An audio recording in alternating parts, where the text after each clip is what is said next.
Hi, this is Sadaf. Welcome to my channel.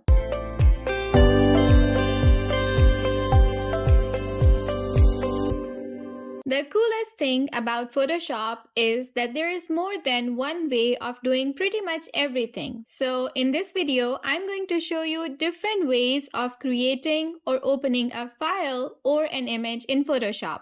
Let's begin. After installing the latest version of Photoshop CC in your Windows or Mac, when you launch it, this home screen appears. The first thing that you will do to start working in Photoshop is either open a file or create a file. Let's go over how to do both. If you want to open an existing image, you can do so by clicking this Open button. And if you want to create a new image from scratch, then you can use the New button on the screen. However, there is another way in Photoshop to get to the same commands, and that is by going up to the File menu and choosing New or Open from there. Let's choose Open from the File menu to open some existing image files into Photoshop. This will launch your Windows File Explorer or your Mac Finder, where you will navigate through your file system to an image file to select it. If you want to open more than one image at a time, hold the Control key on Windows or Command key on Mac and select another image file. Then click the Open button. Both selected images are now opened in Photoshop Editing Workspace.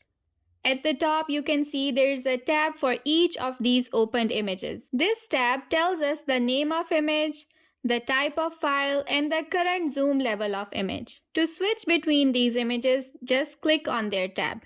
And that is how we open an existing image. Now let's go over how to create a new image from scratch. For that, go up to the File menu again and this time choose New. A new document dialog box opens. Photoshop comes with a lot of blank document presets that you can start with. To find the one that works best for you, first select the category of the documents from top of the window. Photo, print, art and illustration, or any one of these others. I will click on photo and here you will see different presets.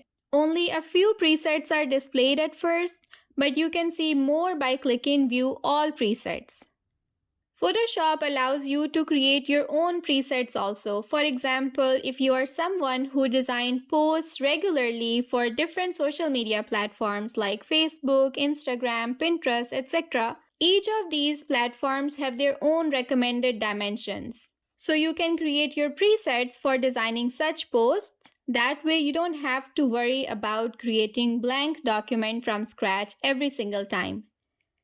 Check the link in I button on how to create custom presets. Alright, getting back to selecting one of these options.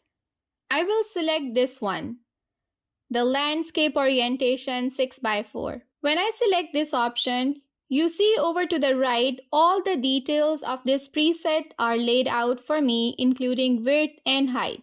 If you decide that's not exactly the size that you want, you can type different width and height in these fields. Any of these other settings on the right could also be customized, but I will leave it as it is and click Create. And here we have a blank document opened in Photoshop, ready to be worked on.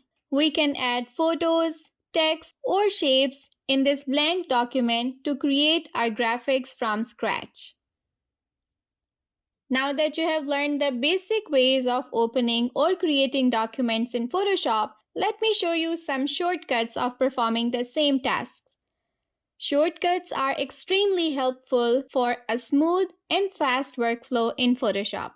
Okay, the shortcut to open any document in Photoshop is by pressing Ctrl+O in Windows or Command+O in Mac. Similarly, to create a new document in Photoshop, just press Ctrl+N in Windows or Command+N in Mac. One other pretty nifty way to open any document in Photoshop is to drag and drop it directly from your folder into Photoshop. Let me show you how. Open the folder where your documents or files are. Select the image you want to open in Photoshop and drag it into the Photoshop's window. And there you have it. So these were all different ways to open or create files in Photoshop. I hope the video was helpful to you. If you enjoyed it, don't forget to give it a thumbs up and subscribe to my channel to keep learning. Thank you for watching.